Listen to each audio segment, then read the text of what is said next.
Hello दोस्तों, स्वागत है आप सभी का आपके अपने YouTube channel government exam zone पे। जैसा कि हम लोग पढ़ रहे थे शिक्षा शास्त्र सिलेबस वाइज, उसकी अगली श्रेणी में हम लोग देखेंगे आज अगला चैप्टर जो कि है समावेशी शिक्षा। इसको हम लोग कहते हैं इंक्लूसिव एजुकेशन। सबसे पहले देखेंगे हम लोग कि समावेशी शिक्षा है क्या, आखिर समावेशी शिक्षा किसे कहते हैं।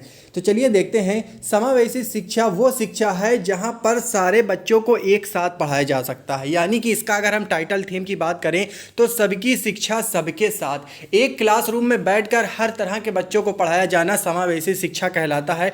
हर तरह के बच्चों से तात्पर्य सभी बच्चे, छोटे या बड़े नहीं, यानी कि जितने भी बच्चे हैं, चाहे वो लंगड़ा हो, लूला हो, मतलब अस्थिबाधित छात्र हो, दृष्टिहीन छात्र हो, अगर उस आंख से देख नहीं पा रहा है, चल नहीं पा रहा है, बराबर बोल नहीं पा रहा है, वो किसी भी अधिगम अक्षमता से ग्रस्त होने के बावजूद भी उन सभी बच्चों को एक छत के नीचे एक क्लासरूम में ही पढ़ाना समावेशी शिक्षा कहलाती है। ठीक है, अब देखिए इसका शाब्दिक अर्थ देख लेते हैं। ऐसी शिक्षा जिसमें सभी तरह के बच्चों को, चाहे वो विकलांग हो, सामान्य हो, मेधावी हो, को नियमित स्कूल में शिक्षा देना ही समावेशी शिक्षा कहलाती है। समावेशी शिक्षा की शुरुआत कहाँ से हुई? समावेशी शिक्षा की शुरुआत जो हुई स्पेन शहर में हुई, और इसका जो जिस घोषणा पत्र के अनुसार इसकी व्याख्या की गई वो है 1994 के घोषणा पत्र के अनुसार। स्पेन शहर में 1994 के घोषणा पत्र के अनुसार समावेशी का जो पूरा तथ्य है वो सामने उभर कर आया। इसमें कुछ मुख्य बातें कही गई हैं। समावेशी शिक्षा में समावेशी शिक्षा तथा इसके साथ ही साथ जो विद्यालयों में दरवाजे बनाए जाएंगे वो चौड़े दरवाजे बनाए जाएंगे। इसके साथ रैंप जब आप जानते हैं, रैंप नहीं जानते तो आइए हम आपको दिखाते हैं। ये बनी हुई है रैंप, ये रैंप बनी हुई है, यानी कि जो व्हील चेयर है वो उस टाइप से आने वाले बच्चे यहाँ पर चढ़ जाएं।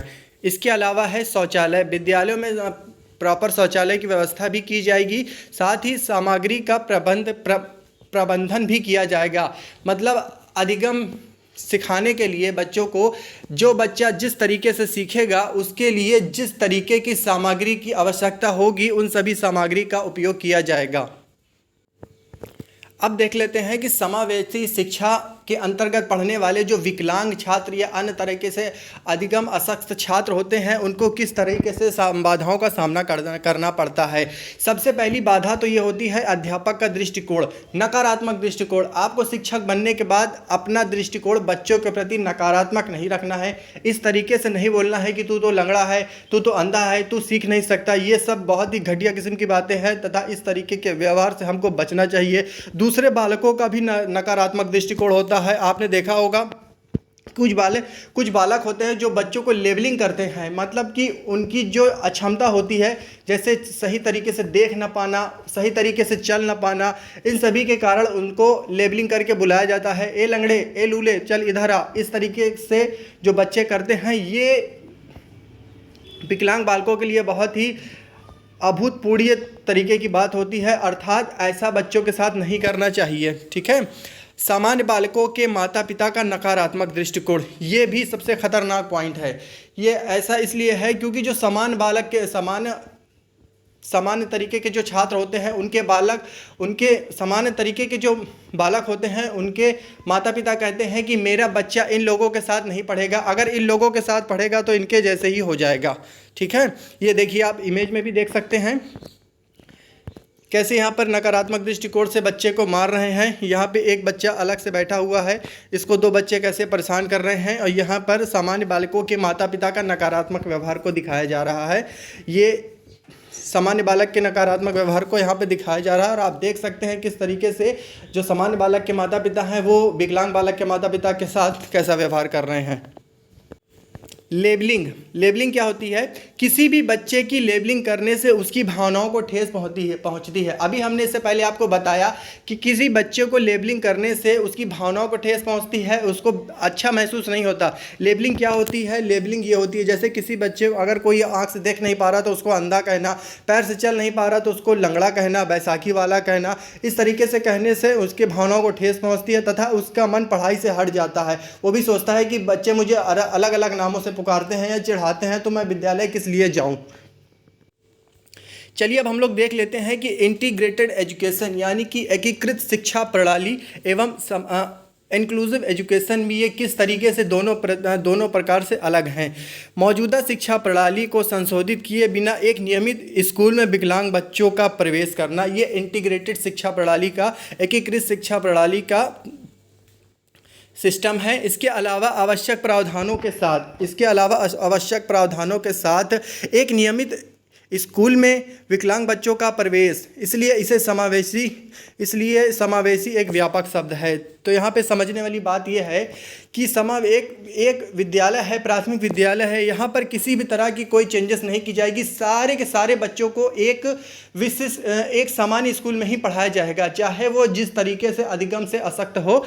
इसके अलावा एकीकृत शिक्षा प्रणाली में एक अधिगम अशक्त छात्रों को विशेष प्रावधान के अनुसार यहाँ पे सिर्फ अधिगम अशक्त छात्र जैसे कि लंगड़े, लूले, बहरे, नेत्रहीन, जितने भी प्रकार से डिसेबल्ड छात्र हैं वहाँ पर उनको रखा जाएगा। ये एकीकृत शिक्षा प्रणाली का रूल है और ये है समावेशी शिक्षा प्रणाली का रूल। हालांकि ऐसा होना नहीं चाहिए, ये समावेशी प्रणाली शिक्षा का जो रूल है ये ज़्यादा सुटेबल है। इसकी शुरुआत, इंटीग्रेटेड एजुकेशन की शुरुआत 1974 में की गई और तथा 1992 में इसमें संशोधन किया गया तथा यह 1997 तक चली। इतनी डेट्स आपको याद रखनी है। 1974 में इंटीग्रेटेड एजुकेशन स्टार्ट किया गया, 1992 में इसमें पहला संशोधन हुआ तथा 1997 तक चली तथा इसके अलावा कक्षा 1 से कक्षा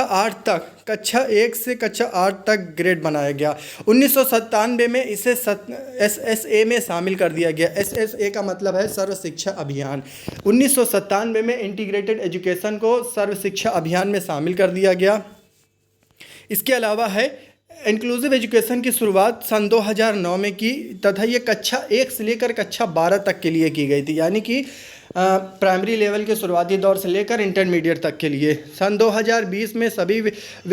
2020 तक सभी स्कूल विकलांग फ्रेंडली होंगे। सन 2000 तक इसका जो उद्देश्य था कि सन 2000 तक सभी स्कूल विकलांग फ्रेंडली होंगी। 9 प्रकार की विकलांगताओं को मान्यता भी दी गई। अब देख लेते हैं कि समावेशी शिक्षा की कुछ अवधारणाएं हैं। ये अवधारणाएं क्या हैं? सबसे पहला है संस्था रहित शिक्षा।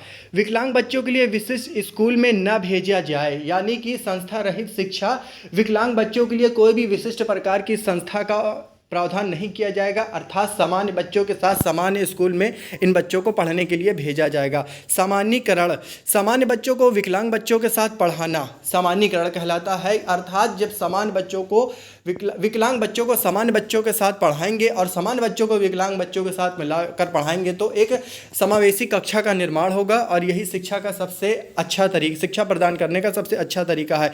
न्यूनतम प्रतिबंध पर्यावरण, विद्यालय में विकलांग बच्चों को स्कूल में पढ़ते समय कम से कम समस्याओं का सामना करना पड़े, उनकी बाधाओं को दूर करना। अर्थात विद्यालय में विकलांग बच्चे जो पढ़ते हैं उनको कम से कम समस्याओं का सामना करना पड़े, अर्थात उनसे रिलेटेड, जैसे कि बच्चों को विद्यालय तक जाने के लिए, जो अस्थिबाधित छात्र हैं उनको विद्यालय तक पहुंचने के लिए चेयर कुर्सी का इस्तेमाल करना वगैरह वगैरह की चीज़ों का इस्तेमाल करना, कि उनको कम से कम समस्याओं का सामना करना पड़े, उनकी बाधाओं, उनके सामने जो इस प्रकार की बाधाएं आए उसको दूर करने के लिए। इसके अलावा है मुख्यधारा, सभी बच्चे अपने को समान बच्चे जैसा समझें, सभी बच्चे अपने को समान बच्चे जैसा समझें। अर्थात आपको एक शिक्षक होने के नाते इस तरीके से विद्यालय में व्यवहार प्रकट करना पड़े कि जितने भी विकलांग बच्चे हैं, अधिगम अशक्त यानी कि लर्निंग डिसेबिलिटीज़ वाले छात्र हैं, सभी को ऐसा प्रतीत हो कि हम भी समान बच्चों की तरह हैं, हमारे साथ कोई भेदभाव नहीं हो रहा। इस तरीके से आपको नेचर अपनाना है। तो दोस्तों आज की वीडियो में बस इतना ही। मिलते हैं नेक्स्ट वीडियो में नेक्स्ट टॉपिक के साथ। तब तक के लिए बाय बाय।